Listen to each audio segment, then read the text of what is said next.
makes look nice and all that, they'll come and destroy it. And so those are those little things in our lives.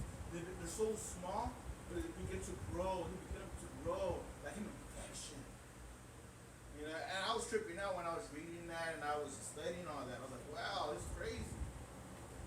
You know, and we have to learn to say, you know what, it is not mine to carry. It's not. But you have to learn to pray. You have to learn to give it to God. You have to learn to read your word. You have to learn to go to the person that you love, your leader, your spouse, or friend, a close one, and learn to vent and talk about it. Because if not, it hinders in you and it grows in you and it stays in there instead of bubbles up. And then one day you're gonna lash out. I mean, that's what we do sometimes. You know what I mean? Because the things that we dealt with and things are heavy in us and that we carry with us. It could be a kid or a child could do something because we're dealing with that little issue. We lash out on them.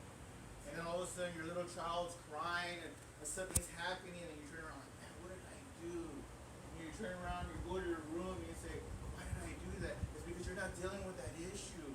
You're not dealing with it. You're not giving it to God. You're not trusting God to take it away, to heal you. Little neglect leads to great ruin. Little wasting makes great loss. You know, so we must protect our vineyard. We must protect our love, our love for God, our body, our who we are as people. We must learn to protect it by giving it to God, by dealing with those issues. Because, you know, I've heard stories from my grandparents and people, my parents. Well, I wish I would have done this. I wish I would have dealt with this. But no, I'm living with it now. Why not deal with it before? Why not deal with it when it's happening? But we as people, we're carnal people with their flesh. And we see things naturally. But when we get into God and we learn to trust God, it begins to heal those things. You know, we tend to push things to the back burner.